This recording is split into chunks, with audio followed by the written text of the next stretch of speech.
Hoy por fin vamos a hacer la grabación de los Borbones como nunca antes los habíamos estudiado. Estoy rodeado, viene un gatito a saludarme.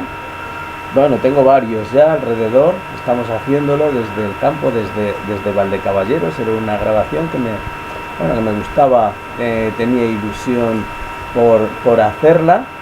Y bueno, pues como veréis, estoy rodeado de naturaleza, de gatitos que suenan y vamos a intentar hablar un poquito sobre los Borbones. Como digo, de una forma distinta a la académica, en la forma en la que lo hemos estudiado en el colegio, instituto y en todos los lugares donde hayáis ido a recibir clases. Lo primero, claro, evidentemente, los Borbones es una dinastía que se inicia en 1700 con Felipe V y que llega hasta la actualidad con los reyes actuales. En este caso tenemos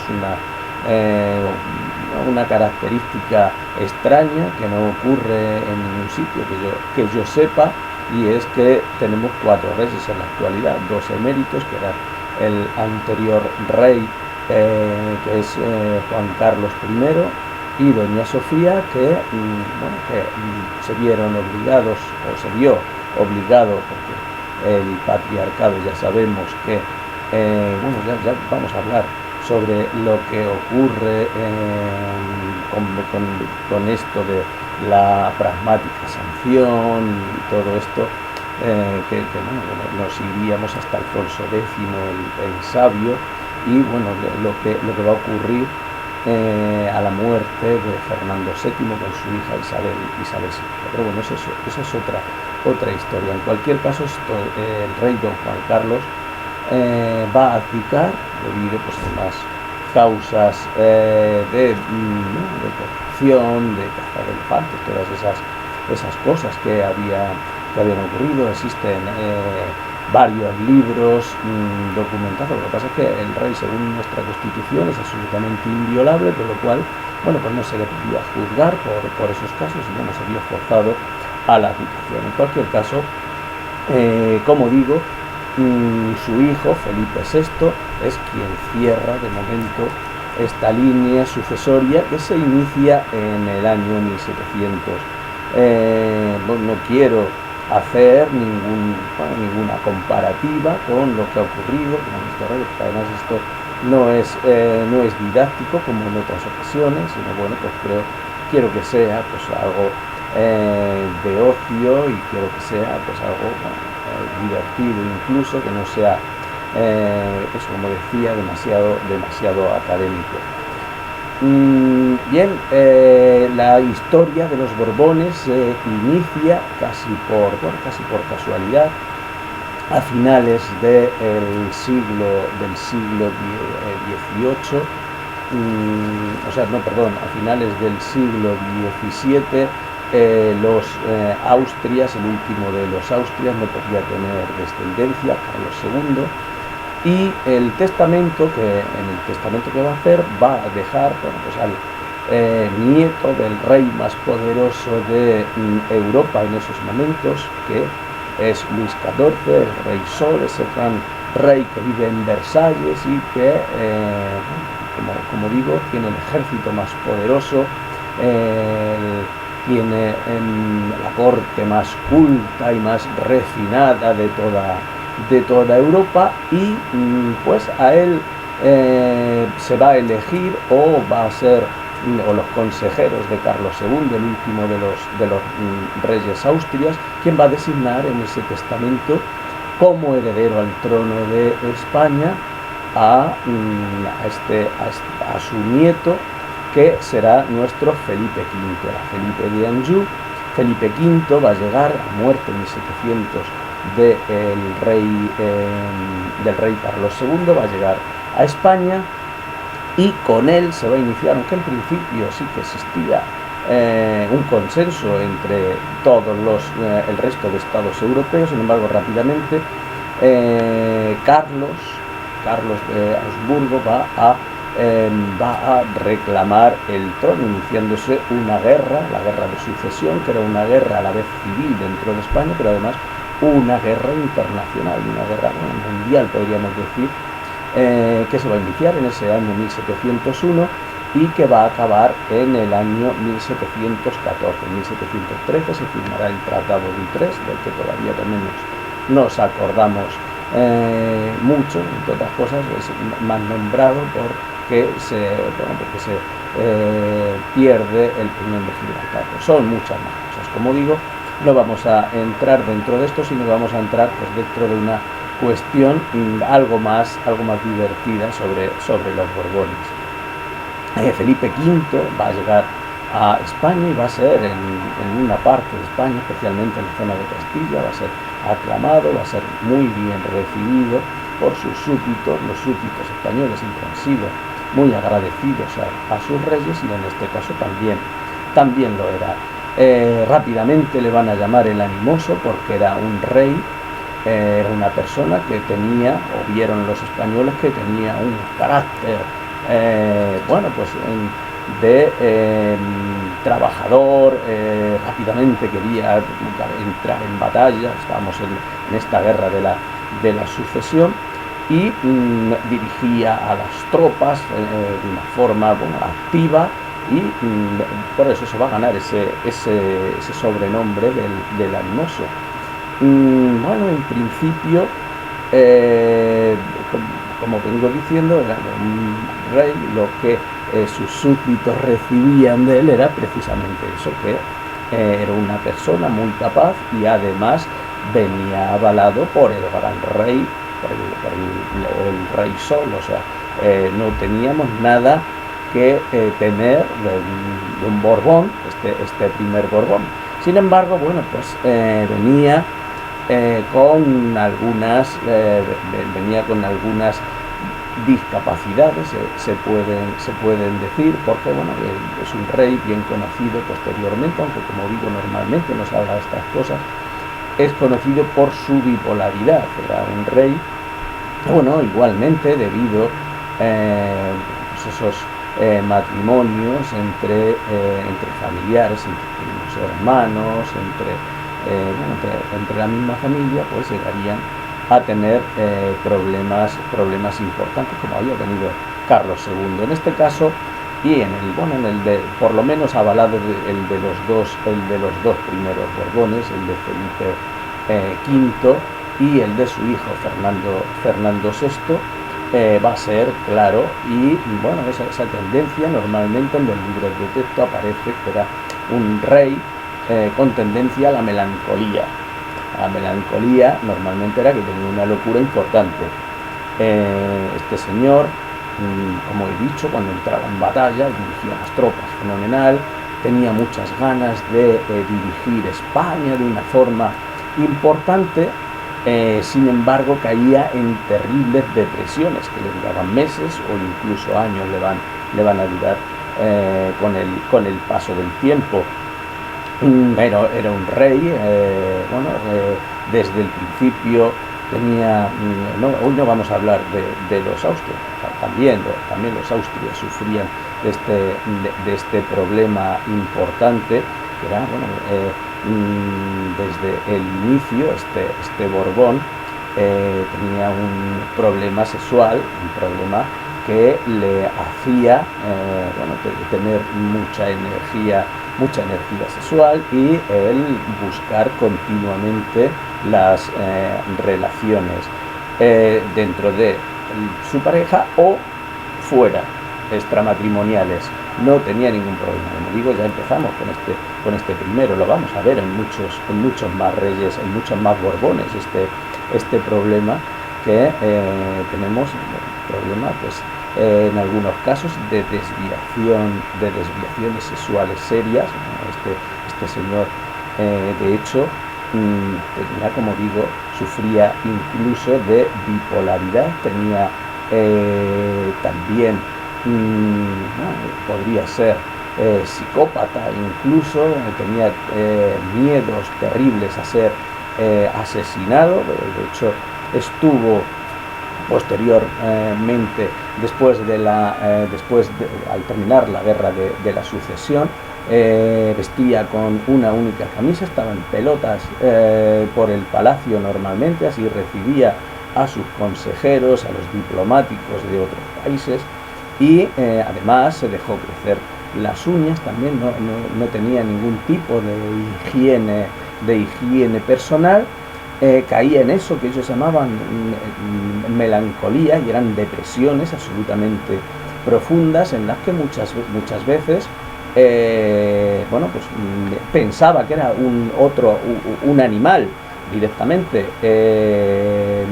La mayoría de las veces parece ser que era una rana que corría por el antiguo Palacio Real de Madrid. Y bueno, se tiraba en la alberca o hacía sus necesidades en los pasillos del palacio. Otras veces intentaba montar a los caballos de los cuadros que existían dentro de los cuadros ecuestres que existían dentro del palacio real, o se iba a las caballerizas también e intentaba mantener relaciones con los caballos.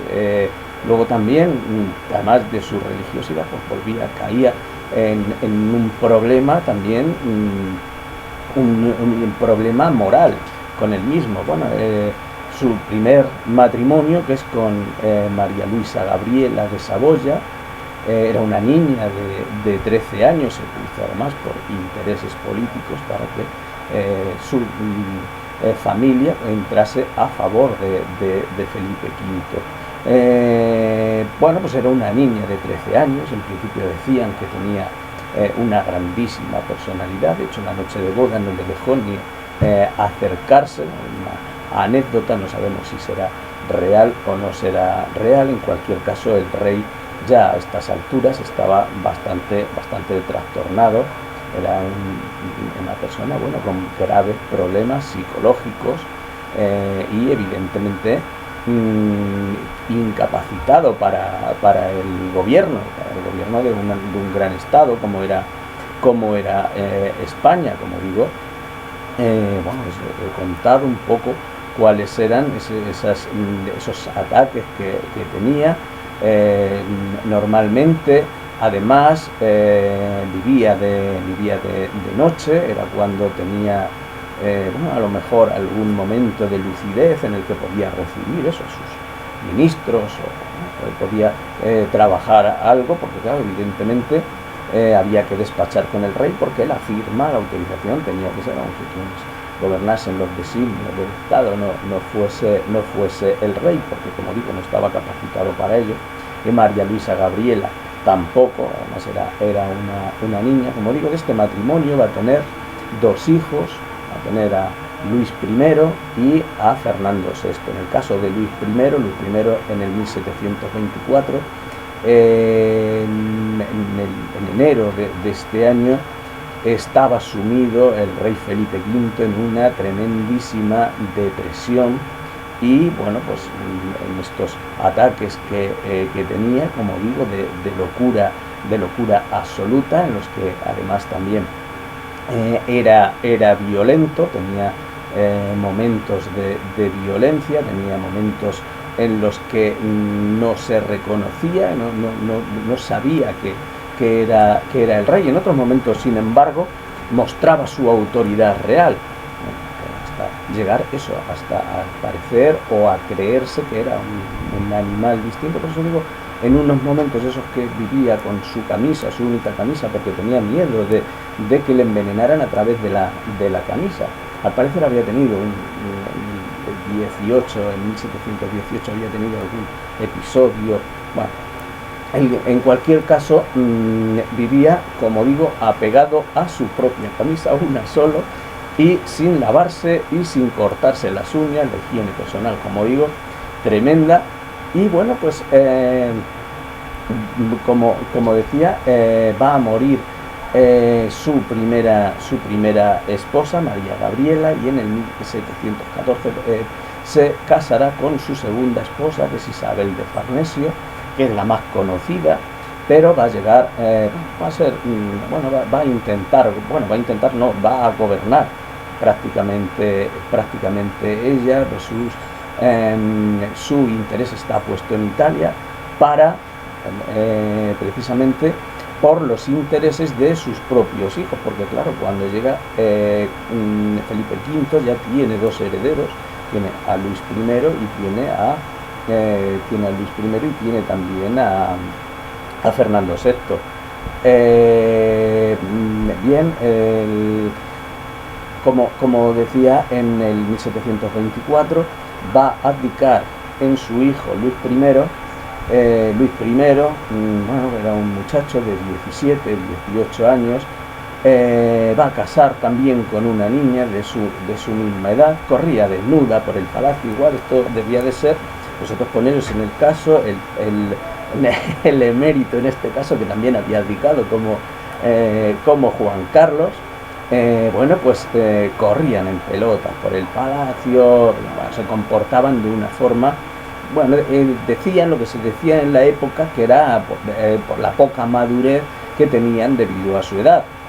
Existen otras teorías que dicen que evidentemente también sufrían trastornos psicológicos importantes. En cualquier caso no dio mucho tiempo, porque en apenas 7 meses Luis I va a morir y Felipe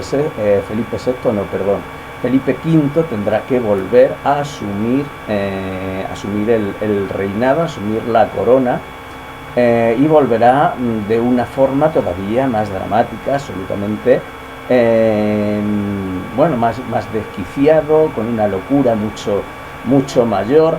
Todos estos episodios, ya lo que era extraño era encontrar al rey en un momento en el que estuviese absolutamente cuerdo y no estuviese, bueno, pues pensándose que era cualquier animal, o corriendo por el palacio en una alberca. Es el momento en el que Isabel de Farnesio le va a alejar de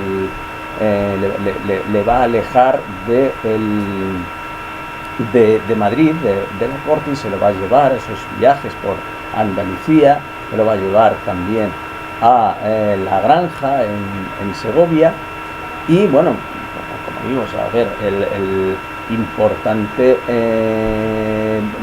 no está, porque no se pudo constatar, pero todo el mundo conoce como el Palacio Real, el antiguo Palacio Real, habría sido incendiado por este rey rana,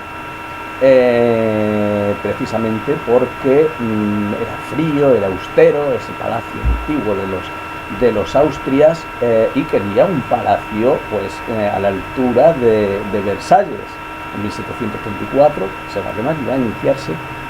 se va a iniciar la construcción del nuevo Palacio Real de Madrid, y ellos van a instalar su residencia oficial en el Palacio del Buen Retiro de Madrid, que para las afueras estaba mucho más adaptado para las fiestas y para todas estas cosas, que bueno, tampoco sé muy bien, porque este señor, si estaba de la cabeza de la forma en la que estamos hablando, pues difícilmente podría llegarse. En cualquier caso, después de todas estas andanzas, como digo, estas anécdotas de este rey loco, que se ha hablado poco de eso, y es cierto, completamente loco, y bueno, pues que tenía ya pues algunas de estas cuestiones que luego han arrastrado otros Borbones, relaciones incluso sexuales. Pues en 1746 finalmente va a morir sumido en depresiones profundas, y evidentemente el título de rey de España, el heredero, era el príncipe Fernando.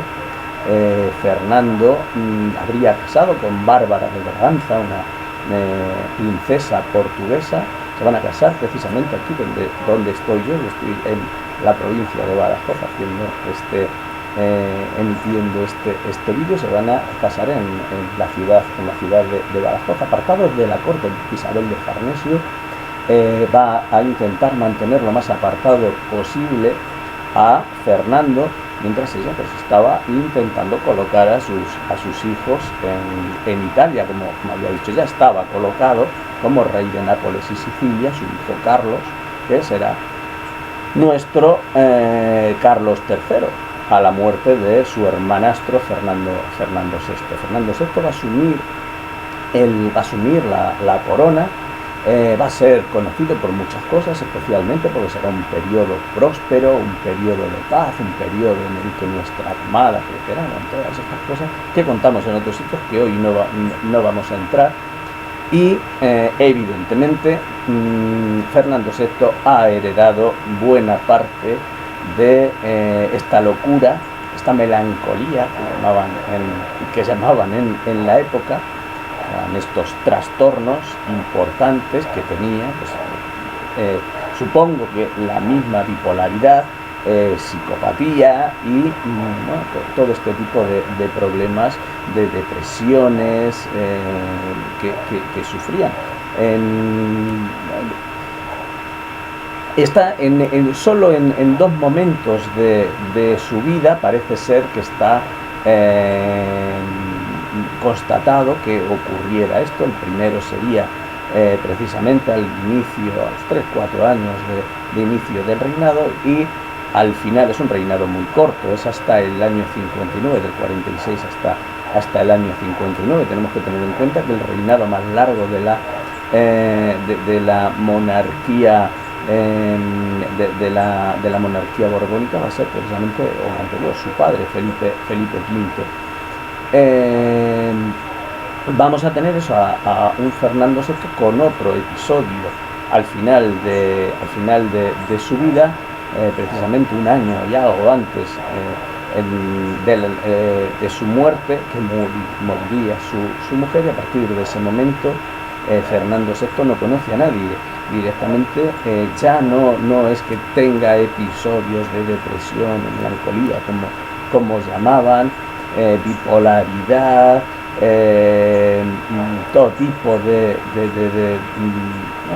propósitos psicológicos, de historias que no haría cualquier persona normal, como vendría durante toda su vida.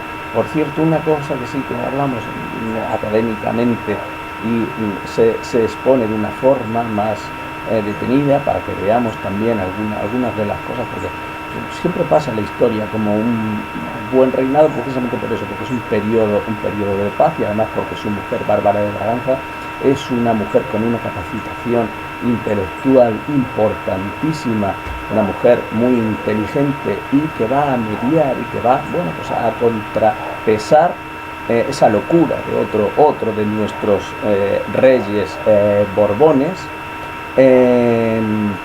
Va a ser esa expulsión, esa persecución, esa persecución y arresto de todos los gitanos que estuviesen dentro de España. Bueno, este es otro de los síntomas, no sé si pensado o también muestra de alguna de estas locuras de las que padecían estos borbones. En cualquier caso, voy a contar como anécdota, cuando a la muerte, esto va a morir en el castillo de Villaviciosa de Odón, el rey Fernando VI, sí. Va a pasar un año y pico después de la muerte de su esposa, en la que ya no va a tener a esa persona que le calmaba, que le tranquilizaba, y ya no va a volver a estar cuerdo en ningún momento. Trataba a los sirvientes, a los diplomáticos, a gobernadores, a toda la corte con absoluta violencia. Habíamos dicho que Felipe V, su padre, creía que era una rana. Este señor debía de creer que era un perro, porque incluso mordía a sus sirvientes, le iban a servir la cena y les mordía, se tiraba a ellos, y bueno, pues tenía problemas serios, importantes. Ahora diríamos, esta persona no está capacitada absolutamente para nada, como va a estar capacitado para ser el rey de España. Es una cosa pues bastante complicada. En cualquier caso, bueno, después de estos dos, que diríamos, madre mía, esto ha sido lo peor que nos podría pasar. Bueno, no. Vamos a pasar, tenemos que tener en cuenta ese momento, ese siglo XVIII, es momento de la Ilustración. Y vamos a tener en cuenta otra cosa, que dentro de lo malo, de este mal gobierno que podrían haber realizado estos reyes como máximos responsables, sin embargo, va a entrar la Ilustración, una nueva forma de gobierno dentro de la administración. Se van a corregir muchísimas cosas. El siglo XVIII va a ser un siglo próspero para España después de la decadencia del siglo XVII. Alguien podría decir, pues gracias a estos reyes, a estos Borbones, pues nada más lejos de la realidad. O sea, yo no me puedo imaginar que estos señores en estas condiciones pudieran hacer absolutamente nada. Con lo cual, hombre, ahora dicen, no, es que el rey, un rey constitucional, pues no hace nada, y son, bueno, es la forma de nuestra monarquía parlamentaria. Pues al final, efectivamente, son los políticos, son quienes ejercen el poder, quienes son elegidos democráticamente. Pues aquí debía de ser algo también parecido. O sea, el rey con esta capacitación debía de ser imposible. Luego, como digo, Carlos III, que era el rey de Nápoles, va a tener que renunciar a Nápoles, a su reinado, debido también por esa guerra de sucesión española, en la que en el Tratado de Utrecht se prohíbe se prohíbe a la monarquía española que tenga propiedades o posesiones dentro de Europa, con lo cual, para poder asumir el reinado dentro de España, lo que va a tener que hacer básicamente va a ser renunciar a Nápoles. Va a venir a España como Carlos III en el año 59, a la muerte de su hermano. Precisamente Carlos III, ya sabiendo lo que iba a ocurrir, y bueno, también por humanidad, hacía que a su hermano que le tratasen con el mayor cariño que fuese posible. O sea, había que atarle o maniatarle, no con camisas de fuerza, pero entraba en el estado de violencia, como digo, tales, y bueno, pues decía que se intentase mantener la dignidad del rey en lo posible. Claro, evidentemente que no matase a nadie, pero que se intentase mantener un poco la dignidad del rey. Carlos III, bueno, sin embargo, va a ser algo, la historia lo va a tratar muy bien. Va a ser ese rey, bueno, especialmente en Madrid, el mejor alcalde de Madrid, se dirá, pero precisamente Carlos III va a ser el primer inquilino, el primer habitante del Palacio Real de Madrid, el Palacio Real, el actual, el que se encuentra en la Plaza de Oriente. Y bueno, va a llegar a Madrid sucio, no está pavimentado, no hay alcantarillado, no hay alumbrado, está pues eso de las caballerizas, de todos los animales, todo pues está absolutamente sucio, no hay recogida de basura, nada de esto. Y esto va a ser algo, ese es Madrid, todos los que conocemos Madrid, ese entramado antiguo que llamamos ahora Madrid de los Austrias, todas estas calles estrechitas, todo esto era bastante sucio. Y bueno, pues él va a intentar poner remedio a todo esto. No entramos en esa parte porque es, bueno, en general, dentro de la administración va a ser el primer rey ilustrado. Se llamaría despotismo ilustrado lo que él practicase. De ahí esta buena fama que tiene Carlos III. Sin embargo, una parte menos conocida de Carlos III es precisamente esa enfermedad de la melancolía, la misma que tenía su padre y que tenía su hermanastro. En el caso de Carlos III, era un rey que no era listo, inteligente, aunque no le gustaba absolutamente nada el estudio. Él era una persona que ponía a disposición de todos sus ministros, todo lo relacionado con la Ilustración. Sin embargo, él no quería saber absolutamente nada de estudio científico, de cultura, de historia, de derecho, nada. No quería saber absolutamente nada de todo eso, no se veía capacitado. Su mujer, María Amalia, va a morir a los 3 años de estar en España. El rey Carlos III va a entrar en una profundísima depresión, esa melancolía que decían. En el caso de Carlos III, fijaos, este le aconsejaron desde el principio que casase una vez muerta María Amelia. Le aconsejaron que volviese a contraer matrimonio y nunca jamás volvería a contraer matrimonio. Tampoco se le conocen episodios como en los anteriores y como en los posteriores, episodios de estar salido como un mono, que habían estado sus antecesores o algunos de sus sucesoras. Este no va a tener ese problema.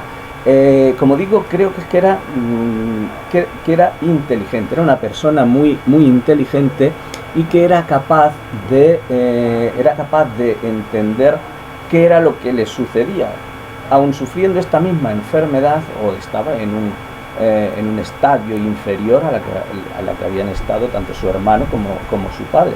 En cualquier caso, fue capaz de dominar estos ataques de melancolía,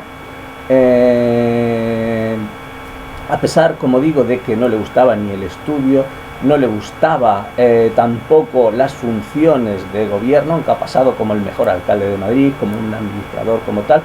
Él lo bueno que tuvo es que dejó y además puso en muy buenas manos el gobierno de España. Sin embargo, él se mantuvo en un segundo, tercer plano, siempre apartado.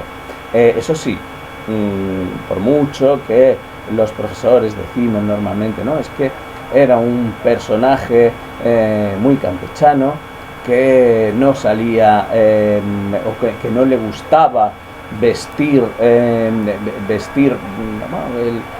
como se vestía en la corte francesa, no le gustaba la cena, no le gustaba el salir no le gustaba ir al teatro, no le gustaba oír conciertos, no le gustaba la música, no le gustaban los toros, no le gustaba absolutamente ningún espectáculo, aunque él iba a todo esto desde Nápoles. El auditorio le construiría él allí. Se mantiene además como una de sus grandes obras que hizo en su anterior reinado, pero sin embargo pues no prestaba ninguna atención a nada de esto. A él le gustaba vestir, pues como diríamos en la actualidad, pues con el chándal. Él salía todas las mañanas y se iba todas las mañanas. Cuando estaba en Madrid cogía la carreterita, que es la actual avenida de Valladolid, y carretera no era carretera todavía, en dirección hacia el Pardo.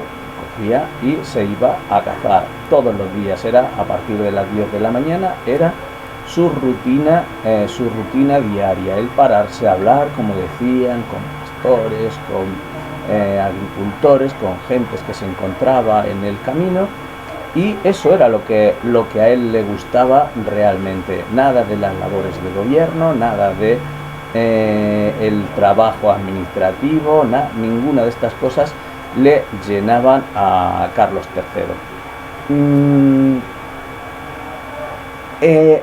Esta rutina que tenía todos los días, en estar muchísimas horas de su día en esta actividad de la caza, podría ser, no es que lo diga yo, es algo que han apuntado algunos investigadores, que estuviese relacionado con esta enfermedad esta enfermedad familiar, que él era consciente de ella, de esa melancolía que tenía, esos trastornos psicológicos, y que la forma que tenía de controlarse era precisamente esa, la de la caza, la de el salir y la de tener una ocupación alternativa.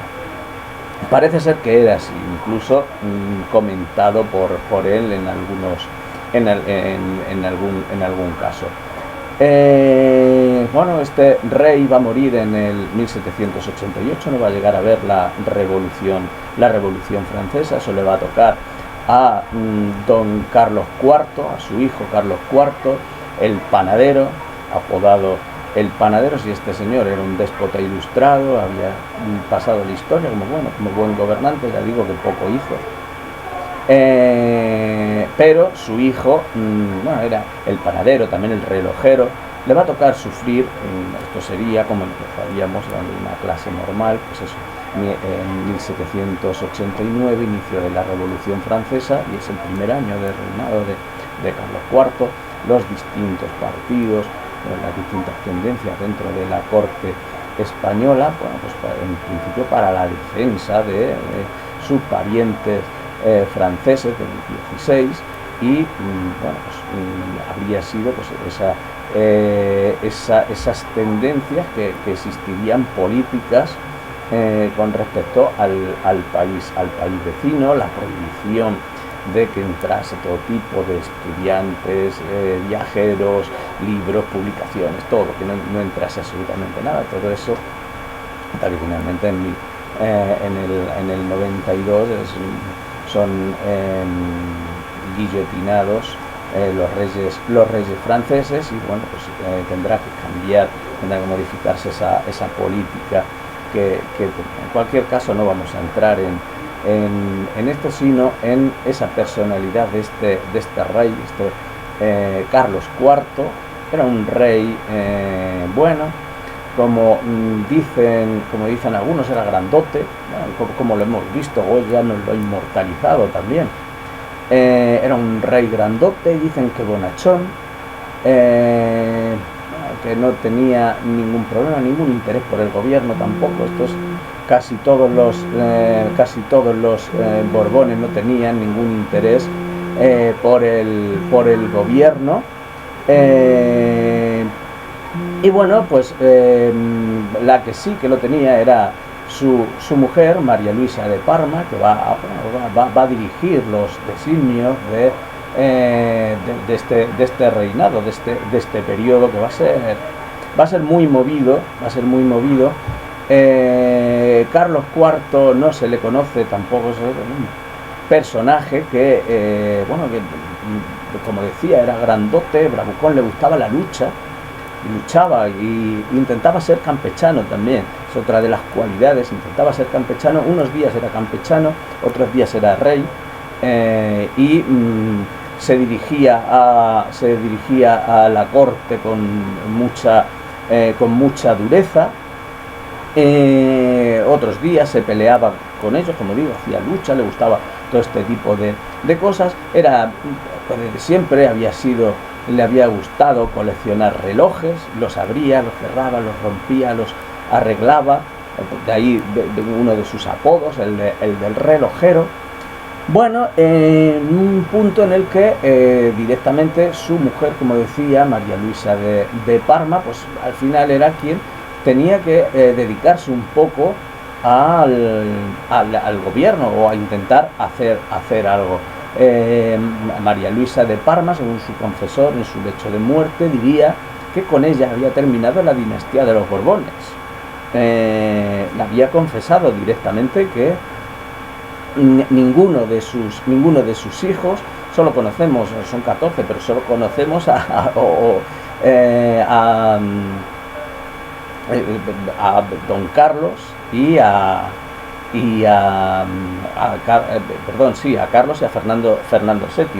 Serían a los dos más conocidos, precisamente por eso, porque al final del reinado daría lugar a las guerras carlistas. En cualquier caso, pues tenemos a este rey que va a dar o va a consentir las infidelidades de su esposa. Los investigadores actuales dicen que no eran infidelidades, que era lo normal en la aristocracia de la época, que eran muy píos, pero a la vez pues tenían todo tipo de relaciones sexuales. No era solo los reyes, no era solo las reinas, sino que era la aristocracia en general. Parece ser que llevaban una vida muy aburrida. Goya lo plasma muy bien todo esto, ese cambio justo en este momento de la Ilustración, en el que intentan incluso vestirse como la plebe y aparecen en la ribera del Manzanares bailando, todo este tipo de cosas, intentando parecerse a los majos y todo este tipo de cosas, la aristocracia española, y entre ellos pues también los reyes. Bueno, María Luisa de Parma, pues no vamos a hablar de ella, nada más que eso, esa parte es conocida, que es la que dice que habría terminado con ella la dinastía borbónica. El otro día discutía con mi cuñado sobre este aspecto, porque él me dice que algunos de los Borbones, que no hay duda alguna de que no sería, vamos, de hecho Fernando VII, la comparación me la hacía con Froilán de los Santos y alguno más me hace, con lo cual parece ser que no habría terminado, según ese aspecto, según esa visión estética, o bueno, esa visión no habría terminado. En cualquier caso, el confesor sería detenido durante un año por hacer esa declaración sobre la reina. En cualquier caso, la reina habría tenido relaciones extramatrimoniales bastantes. La primera, la más conocida, con Godoy, la más consentida, pero sin ningún problema, por Carlos IV.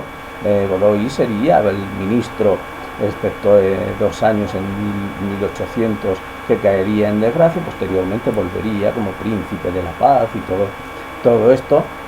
Bueno, este hombre era también un simple guardia de corps, era un militar, un soldado, como un guardia real actualmente, pues que le cayó en gracia a la reina, porque era un muchacho jovencito, muy guapo, bien parecido, y bueno, pues sería uno de los primeros, sería uno de los que mantendría durante todo el tiempo. Que te saber de cuántos de estos hijos de María Luisa de Parma es padre Godoy. No lo sabemos, porque María Luisa solo dijo eso, que no tenía lo que se tenía claro es que ninguno era de Carlos IV. No sabemos qué le pasaba a Carlos IV. No tenía algún problema relacionado con esto, o simplemente que no tenían relaciones. Él por su parte, ella por su parte. No tenemos claro qué era lo que ocurría, y además tampoco está documentado en ningún. Bueno, pues con esto, hasta este momento, hasta finales de este siglo XVIII, vamos a dejar esta primera parte de los Borbones, y iniciaremos en el siguiente vídeo. Vamos a iniciar con Fernando VII, y bueno, pues acabaremos con Alfonso XII, después de la restauración borbónica, porque, como sabemos, tenemos varios momentos en los que los reyes o la monarquía borbónica va a dejar de existir, y 2 de estos momentos son en el siglo XIX, y lo veremos el próximo día. Como uno de ellos será durante la Guerra de la Independencia, y pasará a ser el hermano, pasará a ser rey de España.